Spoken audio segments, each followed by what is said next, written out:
बाईचा नवरा गेलाय, तिचं कुंकू पुसायला एक बाईच येते, तिचं मंगळसूत्र ओढायला बाई येते, तिचं म्हणजे तिचे हालहाल किती आपण करतोय. त्या वैद्य प्राप्त होणं तिचा दोष काहीच नसतो. तिला काही घरातली मंडळी लगेच पांढऱ्या पायाचे वगैरे असं म्हणून मोकळे होतात किंवा अपशकुनी म्हणतात, तसा तिचा दोष काही नसतो. खरं एक बाईचा तिरस्कार करते, पण तिला जगण्याचा पुढचा जो अधिकार आहे तो प्राप्त करून द्यायचा आहे. तर त्याच घरामध्ये तिने कुडत जगण्यापेक्षा बरोबर आपलं एक वेगळं अस्तित्व निर्माण करणं, जग निर्माण करणं ही गोष्ट शक्य असू शकते. की जिच्या हाती पाळण्याची दोरी ती संपूर्ण जगाला उद्धारी. आणि आजकाल झालंय काय की पाळण्याच्या दोऱ्याच आपण खाली टाकून दिले आणि त्याच्यामुळे ती नाती तुटतात. तर नाती जपायची असेल तर त्या पाळण्याच्या दोऱ्या पुन्हा एकदा आपल्याला हाती घेणं फार गरजेचं आहे. नाते जुळले मनाशी मनाचे. नमस्कार, नाती जपूयाच्या आजच्या भागामध्ये मी आपणा सर्वांचं मनापासून स्वागत करतो. आज आपल्याकडे मेघना मॅडम आलेल्या आहेत, ज्या एक प्रसिद्ध अभिनेत्री आहेत. होम मिनिस्टर नावाचा जो कार्यक्रम आपण बऱ्याच जणांनी बघतो, तर महिलांचं होम मिनिस्टर सुरू करणारे ही पहिलीच व्यक्तिमत्व.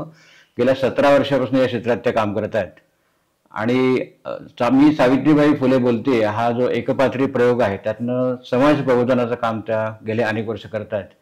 मेघनाताई, तुमचं मनापासून या एपिसोडमध्ये मनापासून स्वागत करतो. तुमच्याशी संवाद साधण्याचा माझा खूप दिवसापासून मनोदय होता, तो आज पूर्ण होतोय.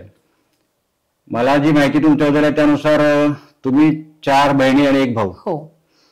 आता तुमच्या वयाचा अंदाज मी बांधायला जात नाही, पण काय होतं माहितीये का, गेल्या काही वर्षामध्ये हम दो हमारे दो नंतर हम दो हमारा 1 पर्यंत आलो होतं. तर 4 बहिणी आणि 1 भाऊ असं एवढं मोठं कुटुंब तुमचं जे होतं आहे म्हणजे अजूनही, तर ते सांभाळताना तुमच्या नाती जपताना तुम्हाला काय काय वेगवेगळे अनुभव आले ते मला अशा तुमच्या ओघवत्या भाषेत ऐकायला आवडतील. खरं तर इतके जण आम्ही आहोत असं लोकांना कुतूहल वाटतं की अरे 5 भावंड वगैरे, पण बेसिकली आम्हाला खूप छान वाटतं. म्हणजे प्रभातोड 15व्या गल्लीतला आमचा जन्म, घरातली मोठी मी, त्यामुळे बाबांनी मला एक सांगितलेलं होतं सूत्र की नातं फार महत्वाचं आहे. जगामध्ये काही हो, नातं जपायचं आणि ते कुठेही क्लिष्ट होऊ द्यायचं. त्यामुळे बाबा गेल्यानंतर सुद्धा मी ते अगदी काटेकोरपणे पाळण्याचा प्रयत्न केला. म्हणजे बाबांच्या नंतर ज्याला आपण हेड ऑफ द फॅमिली म्हणतात ती भूमिका तू स्वीकारली म्हणायला हरकत नाही. आता हे जे कार्यक्रम तू वेगवेगळ्या ठिकाणी करते, त्यात खेडोपाड्यातनं पण करतेस, तर खेडोपाड्यातनं जेव्हा जातेस तेव्हा त्या कार्यक्रमाला मिळणारा रिस्पॉन्स चांगला असतो मी ऐकून बघून माहितीये मला. पण तिथे जेव्हा त्यांच्याशी तुमचं प्रेक्षक आणि एक सादरीकरण करणारी व्यक्ती असं जे नातं वेगळं डेव्हलप होतं, बरोबर, त्यातनं काही आलेला वेगळा असं काही गमतीदार अनुभव आहे का? खूप, म्हणजे इतकी नाती तयार झाली आहेत की खूप साऱ्या माझ्या आता मावश्या, खूप साऱ्या माझी आई. उदाहरण तुम्हीच आहात समोर की आपल्या दोघांचं नातं अगदी वडील मुलीचं, म्हणजे कोणी म्हणणार पण नाही की लोक उगाच का म्हणतात मला माहित नाही की हे रक्ताचं नातं आहे. का तर मी त्याच्या पलीकडे जाऊन असं म्हणते की रक्ताच्या नात्यापेक्षा जे वेवलेन तुमची जुळते ना ते खरं नातं आहे आणि तेच फार महत्वाचं आहे. म्हणजे आज रात्री 12 वाजता जरी मी तुम्हाला फोन केला तुम्ही धावत याल माझ्याकडे, किंवा मी तुम्हाला केला वाईस वर्सा. त्यामुळे ती नाती फार महत्वाची आहेत आणि असं वाटतं की कुठेतरी तीच जरा बाजूला पडत चालली. मी आता एक उदाहरण तुम्हाला सांगते की तुम्ही नात्यांबद्दल मला म्हणालात म्हणून. मी एका मीटिंगला गेले होते होम मिनिस्टरच्या, आणि त्यांची मुलगी गेली होती एक 4 महिन्यापूर्वी, आणि मुलीवरती त्या प्रचंड प्रेम करत होत्या. तर मुलगी गेल्यानंतर त्याने जेवण अन्न पाणी सगळं सोडलं होतं आणि मी मीटिंगला बसले तर माझं लक्षात आलं की ह्या मावशी झोपूनच आहेत बराच वेळ झाला. तर मीटिंग संपल्यानंतर मी त्यांना विचारलं की मावशी का झोपून आहेत, म्हणजे मी पाहिलंच नाही की त्या उठलेत हसलेत वगैरे, असं काहीच नाही. मग त्यांनी मला किस्सा सांगितला की एक 4 महिने झाले माझी बहीण गेली आणि आई तेव्हापासून उठली नाहीये. मग मी मावशींच्या हातामध्ये हात दिला, म्हटलं मावशी तुम्हाला कुठला रंग आवडतो? तर त्यांचा मुलगा म्हणाला की लाल रंग आवडतो आईला. मी म्हटलं बघा मावशी, मलाही लाल रंगच आवडतो, तुम्हालाही लाल रंग आवडतोय. आपला कार्यक्रम आता 8 दिवसांनी आहे, मी 8 दिवसांनी इथं येणार आहे. त्या दिवशी तुम्ही सुद्धा लाल रंगाची साडी नेसायची, मी सुद्धा लाल रंगाची साडी म्हटलं घालून येणार आहे. आणि ती मुलं म्हणाली अहो पण आईला कसं आणणार आम्ही? म्हटलं काही काळजी करू नका, त्यांना खुर्चीवरती बसवा आणि तुम्ही कार्यक्रमाच्या इथं फक्त घेऊन या, पुढचं माझ्यावरती सोपवा. आणि आमचा कार्यक्रम सुरुवात झाली. मी पाहिलं तर त्या मावशीनं आणलं नव्हतं. म्हटलं मावशीनं का नाही आणलं? मी तुम्हाला सांगितलं होतं ना त्यांना लाल रंगाची साडी घेऊन या. म्हटलं तुम्ही घेऊन या, तोपर्यंत मी माझी जी गायिका आहे ती कार्यक्रम सुरू करेल.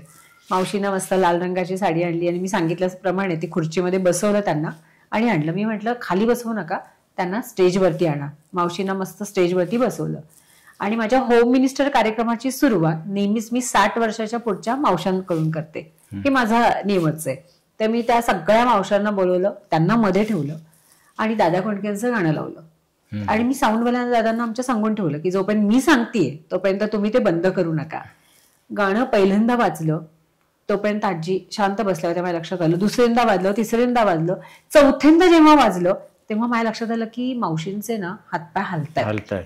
आणि 5व्या गाण्याच्या वेळेस मावशी उठल्या आणि स्वतः हात वर केला. सो मग तेव्हा त्यांची मुलं वरती आली आणि मला खांद्यावरती बसवलं आणि ते ग्राउंड गोल गोल फिरायला लागले. ते म्हणे की अक्षरशः डॉक्टर जे करू शकले नाही ते तुम्ही करू शकलात. असे अनेक अनुभव माझ्याकडे आहेत आणि तेव्हापासून आमचं अगदी नातंच तयार झालं. नाही, मला त्याच्यामध्ये तुमच्या बोलण्यात ते लक्षात आलं की जो मायेचा ओलाव्याचा जो स्पर्श असतो त्या स्पर्शाचा हा परिणाम असं म्हणायला नाही तुम्ही. म्हणजे आता कितीतरी कार्यक्रमामध्ये मी जेव्हा मिठी मारते बऱ्याचशा मावशांना, तर त्या म्हणतात की ही मिठी आज आम्हाला कितीतरी वर्षांनी आम्हाला मिळालेली आहे. मग मला असं वाटतं की खरंच नाती दुरावली आहेत का. त्यांच्या डोळ्यातलं जेव्हा ते पाणी येतं की त्यांना मी जेव्हा मिठी मारतीये इतके वर्षानंतर त्यांना कोणीतरी आपल्याला मिठी मारतो, हा जे काही एक अनुभव किंवा एहसास आपण म्हणतो किंवा एक टच टू टच रिलेशन जे आपण म्हणतोय, हे जर अनुभवायला मिळतंय तर कुठे गेलीत आपली नाती. म्हणजे खरं तर आपली संस्कृती इतकी महान आहे, मग ती संस्कृती कुठे गेली आपली, हा कुठेतरी एक प्रश्न मला पडायला लागतो. नाही, मगाशी या कार्यक्रमाच्या आधी आपण असं होतो गप्पा मारता मारता मला वाटतं असं तुम्हाला विचारलं होतं की जे आपण सगळे सण समारंभ साजरे करतो तर ते साजरे करताना मिळणारा जो आनंद आहे तो टिकवता का येत नाही लोकांना. म्हणजे आता अगदी साधं उदाहरण म्हणजे माझ्या डोळ्यासमोरचं की शाळेमध्ये एकत्र असलेले बहीण भाऊ आज रक्षाबंधनला एकत्र येत नाहीयेत, पण खूप वाईट वाटतं. पण आमचं उदाहरण तुम्हाला सांगते, आम्ही 5 भावंड, म्हणजे आम्ही फक्त 5 भावंडच नाही, माझे मामा वगैरे जेवढे काही पुण्यामध्ये आहेत, दरवर्षी आम्ही रक्षाबंधन म्हणू नका, भाऊबीज म्हणू नका, अगदी उत्साहात साजरी करतो. या नात्यांची निर्मितीच खरं तर त्याच्यासाठी मी मगाशी जसं म्हटलं की आपली संस्कृती इतकी छान आहे की तुम्ही एकत्र या ना सगळे. तुमच्या मुलांना कसं समजेल मग जर तुम्ही सणवार साजरे केले तर तुमच्या मुलांना प्रेम समजणार आहे, तर तुमच्या मुलांना नातं समजणार आहे. तुम्हीच जर काही हे केलं नाही तर मुलांना नातं हे समजणारच नाही. त्यामुळे तुमच्याकडून ही पिढी शिकणार आहे. सो नाती जपूया हे जे आपण म्हणतोय त्याची सुरुवात आपल्यापासून होणं गरजेचं आहे. आणि ती खरंच खूप गंमत आहे. तुम्ही एकत्र येऊन जेव्हा करता त्याची मजा जगामध्ये तुम्हाला कुठेच नाही येणार आहे. काही घरामध्ये मी असं बघितलं की मोठी आई वगैरे असे संबोधलं जातं. म्हणजे मावशी आहे, आईची बहीण, बरोबर, ती वयाने मोठी आहे तर तिला मोठी आई म्हणलं. मोठी आई, तर ही मोठी आई किंवा आई किंवा मावशी, मामी, आत्या ही जी नाती आहेत ना, ही असं नाही वाटत का की खरंच दुरावली आहेत का काय? खरंच दुरावली आहेत. कारण की जेव्हा एकत्र कुटुंब पद्धती होत्या आपल्या, तेव्हा स्वतःच्या आईला नुसतं आई कोणीच म्हणायचं नाही. मग ही मोठी आई आहे, ही छोटी आई, ही धाकटी आई, कारण सगळ्याच आया एकत्र होत्या.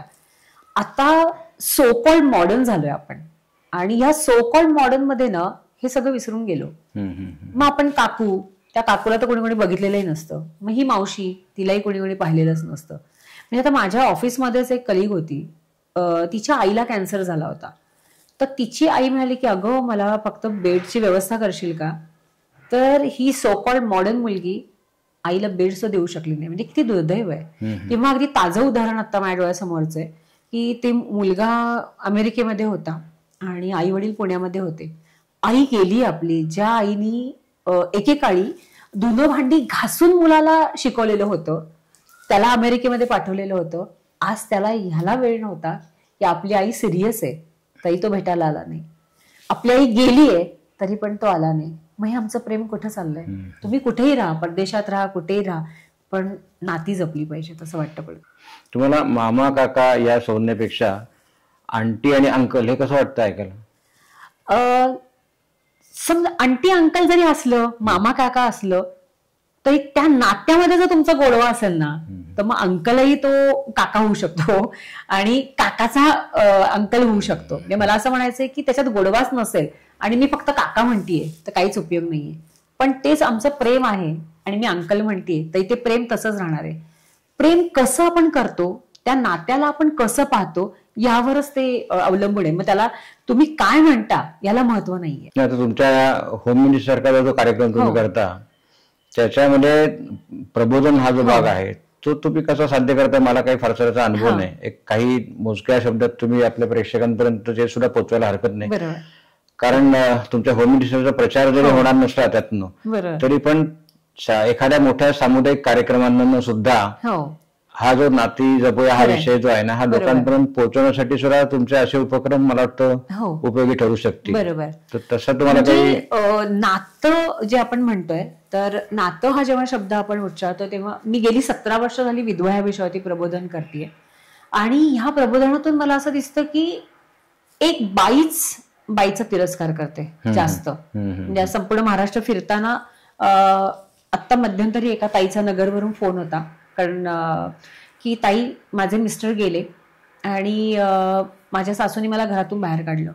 तुम्हाला सांगते 80% फोन हे असेच असतात की घरातून बाहेर काढलंय. का बाहेर काढलंय तुम्ही? अहो तिचा नवरा गेलाय, तिला आता प्रेमाची गरज आहे आणि तुम्ही बाहेर काय काढताय? म्हणजे माझा मुलगा गेला म्हणजे आता हिचं मला काही हे नाही. अशी तुम्हाला किती उदाहरणं मी देऊ. म्हणजे त्या नगरच्या ताईला आम्ही सांगितलं तू बिंदास पोलीस चौकी ती म्हणजे मी पोलीस चौकीत जाणार नाही कारण की ते खूप श्रीमंत आहेत आणि मी मिडल क्लास आहे तर मला काही त्यामुळे तू जा आम्ही इथून फोन करतो. मग आम्ही इथून फोन केला की आता तिथं खूप छान नांदतीये. म्हणजे तुम्ही जर पाहिलं असेल की तुम्ही आता प्रबोधनाचं बोलायला सांगितलं म्हणून की बाईचा नवरा गेलाय, तिचं कुंकू पुसायला एक बाईच येते, तिचं मंगळसूत्र ओढायला बाई येते, तिचं म्हणजे तिचे हालहाल किती आपण करतोय. ती विधवा म्हणून तिला आपण कुठे पुढे येऊ देत नाही, लग्न समारंभ पुढे येऊ देत नाही. तिने स्वयंपाक आतमध्ये सगळं करायचं, सत्यनारायणच्या पूजेचा प्रसाद वगैरे सगळं करायचं पण तिने पुढे यायचं नाही. का तर विधवा. म्हणजे अगदी टेंभुर्णीतल्या प्रयोगातलंच उदाहरण आहे की त्या माझा प्रयोग सुरू होता आणि त्या मावशी आल्या आणि रडायला लागल्या की ताई तुम्ही सांगताय ते खरंच आहे. माझा मुलगा 2 महिन्याचा होता आणि माझे यजमान गेले तेव्हा एकही नातेवाईक माझ्या मदतीला आला नाही की तू कशी आहेस, काय कसं मुलाला सांभाळतीयस. मी लोकांच्या शेतामध्ये काम करून वगैरे माझ्या मुलाला वाढलं. इव्हन डी सुद्धा तो मुलगा पुण्यामध्येच झाला आपल्या भारतीय विद्यापीठामध्ये. आणि मुलाच्या लग्नामध्ये आईनी फक्त आरतीचं ताट हातामध्ये घेतलं तर त्याच नातेवाईकांनी तिच्या केसाला धरून बाहेर काढलं.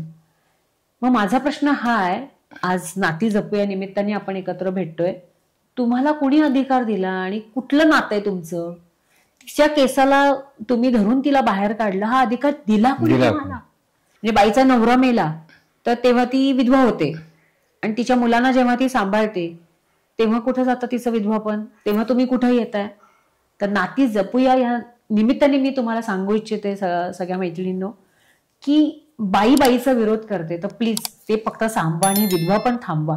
तिला खूप गरज आहे. म्हणजे हळदी कुंकू लावताना तिला जर लावलं गेलं नाही तर तिच्या मनात काय होत असेल तर तिला प्रेमाची गरज आहे. उलट तिला हक करा, छान मिठी मारा आणि बाई ग तुला काही गरज आहे का हे विचारा. तुम्ही असं म्हणत होतो की गेल्या काही वर्षापासून एका कार्यक्रमात मला वाटतं तुम्ही पण आला होतात. मी तुम्ही आता हे प्रेक्षकांसमोर तुम्ही होते अरे तुरे म्हणले होते आपण पण त्यावेळेला तू आली होतीस आणि मला आठवतंय की एक असा आपण उपक्रम राबवतो आहोत की ज्यामध्ये पुरुषांनी महिलांना ओवाळणं, औक्षण करणं. आपल्या कुठल्याच धर्मामध्ये हिंदू संस्कृतीमध्ये तर नाहीच नाही. असा कुठलाही सण नाहीये की ज्या सणाला महिलांना पुरुषांनी ओवाळायचं. रादर पुरुषांनी महिलांना ओवाळायचं अशी कुठल्या सणाने कुठेच भूमिका नाही. पण ती सुरू करण्यामागचा माझा जो उद्देश होता तो आता बऱ्यापैकी साध्य असा झालाय हे मला जाणीवपूर्वक आपल्या प्रेक्षकांना पण सांगावं वाटतं की घराघरामध्ये हा मेसेज पोचल्यामुळे आपल्या घरातली बायको, आपल्या घरातली आई, बहीण, आत्या, मामा, मावशी जे कोणी असतील सगळ्या महिला वर्ग ह्या सगळ्यांचं आदराचं स्थान लक्षात घेऊन त्यांना जेव्हा पुरुष औक्षण करतात तेव्हा त्या महिलांच्या चेहऱ्यावरचा जो आनंद मी टिपलाय ना, बघितलाय ना, त्याला म्हणजे दुसरी तुलनाच कशाची होऊ शकत नाही त्या आनंदाची. आणि हे करण्यामागचा जो भूमिका आहे ती ही परत आहे की त्याचा संबंध परत नाती जपूयाची आहे की त्या महिलेच्या मध्ये असलेली आई, ताई, मावशी ही जी आहे त्याचा संबंध मैत्रीशी, प्रेमाशी, भावनेशी आहे तो तुम्ही आधी जपायला शिका. आणि ती जर आदराची भावना तुमच्या मनात येतच नसेल तर म्हणजे आपण आता बाहेर सगळे स्वैराचार आणि बलात्कार अमुक तुम्ही गोष्टी बघतो त्या वाढीच लागू शकतात. पण जेव्हा आपण ह्या गोष्टी करतो तेव्हा त्या व्यक्तीच्या मनात त्या व्यक्तीबद्दलचा जो आदरभाव निर्माण होतो त्यामुळे त्याच्या मनात तिच्याबद्दल कुठली वैषयिक किंवा तत्सम भावना निर्माण होण्याची दूर शक्यता राहत नाही. मग आम्ही काय करतो की तुम्हाला या कार्यक्रमाला जमत नाही यायला समजा, तर तुम्ही घरी तुमच्या जे कोणी व्यक्ती तिचं औक्षण करा आणि एक फोटो आम्हाला फक्त पाठवा. म्हणजे तो प्रचार खूप झाला आणि 2009 पासून आम्ही हे करतोय. आता या गोष्टीला 16 वर्ष होतील, पण त्याचा परिणाम खूप चांगला झाला. होणारच, कारण की आज आपण पाहतोय की प्रत्येक घरामध्ये म्हणजे त्या घरातली स्त्रीच खरं तर औक्षण वगैरे करत असते. म्हणजे तिला काही कोणी करत नाही, म्हणजे बर्थडे असू देत किंवा दिवाळी असू देत, काही असू दे, म्हणजे सणवार वगैरे. पण हा उपक्रम अतिशय स्तुत्य. म्हणजे तिच्याही मनामध्ये थोडीशी, कारण कसं असतं नाती जपूया आपण जेव्हा म्हणतो तेव्हा घरातली स्त्री जर आनंदी असेल तर ते घर आनंदी असतं. इव्हन महात्मा ज्योतिराव फुले स्वतः म्हणतात की जिच्या हाती पाळण्याची दोरी ती संपूर्ण जगाला उद्धारी. आणि आजकाल झालंय काय की पाळण्याच्या दोऱ्याच आपण खाली टाकून दिल्यात आणि त्याच्यामुळे ती नाती तुटतात. तर नाती जपायची असेल तर त्या पाळण्याच्या दोऱ्या पुन्हा एकदा आपल्याला हाती घेणं फार गरजेचं आहे. मी एक वेगळा विषय जाता जाता ओझरता बोलतो. माझी जी लग्न जमवण्याची संस्था आहे अक्षदा, त्याच्या माध्यमातून सुद्धा आम्ही ज्यांना काही कारणाने वैधव्य प्राप्त झालंय त्या वैधव्य प्राप्त होण्यात तिचा दोष काहीच नसतो. तिला काही घरातली मंडळी लगेच पांढऱ्या पायाची वगैरे असं म्हणून मोकळे होतात किंवा अपशकुनी म्हणतात, तसा तिचा दोष काही नसतो खरं सांगायचं. एखाद्या व्यक्तीचा ऍक्सिडेंट झालाय, एखाद्या व्यक्तीला अचानक एखादा आजाराचा प्रादुर्भाव झाला आणि ती गेली त्याच्यामध्ये, त्यात त्या महिलेचा दोष काय? काहीच नाही, खरं सांगायचं काही नाही. बरोबर. पण ते तिच्या मनावरती ते सगळं बिंबवलं जातं आणि ती दोषी ठरवली जाते. तर त्यातनं एक प्रयत्नाचा भाग म्हणून गेल्या अनेक वर्षापासून प्रयत्न करतोय की त्यांची लग्न, विधवा व्यक्ती झाल्यानंतर त्यांची लग्न होणं, ही जी प्रक्रिया आहे याला खूप मोठ्या स्वरूपात आता प्रतिसाद मिळतो आहे. आणि त्यामुळे त्यांचं जे आपण त्याला काय म्हणतात, आपल्याला रिसेटलमेंट म्हणू आपण एक प्रकारची, ती त्यांना त्यांच्या घरातनं तिथं काही त्यांना वाव नाहीये. तिचं वय काय असेल हा विषय वेगळा आहे, पण तिला जगण्याचा पुढचा जो अधिकार आहे तो प्राप्त करून द्यायचा आहे. तर त्याच घरामध्ये तिने कुडत जगण्यापेक्षा आपलं एक वेगळं अस्तित्व निर्माण करणं, जग निर्माण करणं, ही गोष्ट शक्य असू शकते.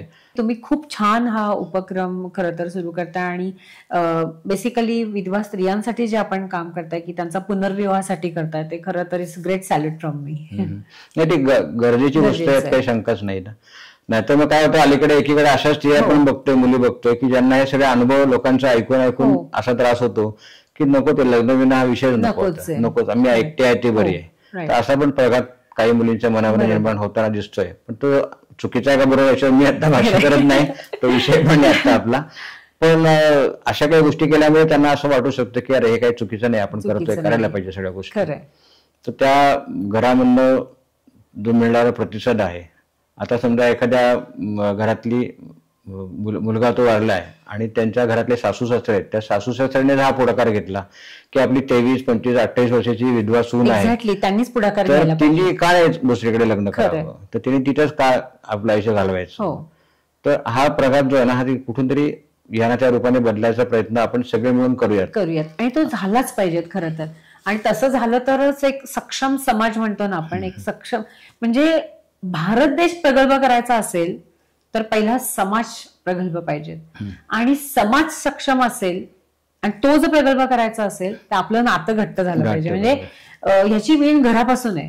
म्हणजे माझं घरातलं नातं जर चांगलं असेल तर मी समाजाचं नातं घट्ट करू शकणार आहे, आणि समाजाच्या नात्याची वेण घट्ट असेल तर भारत देश सक्षम होणार आहे. त्यामुळे नुसतं नातं हे घरापुरतं नाहीये, तर हे सगळं जातं आपलं फिरतंय, हे चक्र आहे. आणि त्या चक्रातून आपल्याला सक्षम व्हायचं असेल तर ही नाती घरापासून ते वरपर्यंत अशी सगळी झाली पाहिजे, असं एक कुठेतरी वाटतं मला. मला वाटतं तुमच्या आमच्या चर्चेमध्ये बऱ्याचशा प्रश्नांना आपण कळत नकळत संदर्भ देऊन झाला आहे. अजून सुद्धा गप्पा मारायला नक्कीच आवडतील, पण मला तरी काही असे विषय आहेत ना की ज्या विषयावर बोलायला आपले 10-5 मिनिटाचा विषय पुरेसा नाहीये. भरपूर गप्पा मारण्यासारख्या आहेत, आणि गप्पा मारता मारता आपल्याला नुसते आपले विचार आपल्यामध्ये पोहोचवायचे नाहीत, तर या माध्यमातून आपल्याला प्रेक्षकांपर्यंत पोहोचवायचे, श्रोत्यांपर्यंत पोहोचवायचे. आणि काही गोष्टी अशा आहेत की ज्या पुस्तकातनं किंवा मालिकांमधनं त्यांच्यापर्यंत जात नाहीयेत. पण हे जे माध्यम आहे नाती जपूया या युट्यूब चॅनलच्या माध्यमातून बघणारे व्ह्युअर्स जे आहेत ते काहीतरी नवीन काहीतरी घेतील अशी अपेक्षा बाळगायला काही हरकत नाही. आपण आलात आणि ह्या सगळ्या ह्याच्यामध्ये सहभागी झालात त्याबद्दल मनापासून तुम्हाला मी धन्यवाद देऊ इच्छितो. खूप छान मला या ठिकाणी बोलवलं, आणि खरं तर नाती जपूया यांसारखे कार्यक्रम झाले पाहिजेत, यांसारखे एपिसोड आले पाहिजेत. आणि जी दुरावस्था झाली आज नात्यांची ती टिकवण्यासाठी तुम्ही हे प्रयत्न करताय त्याबद्दल मी तुमचे आभारी आहे. धन्यवाद.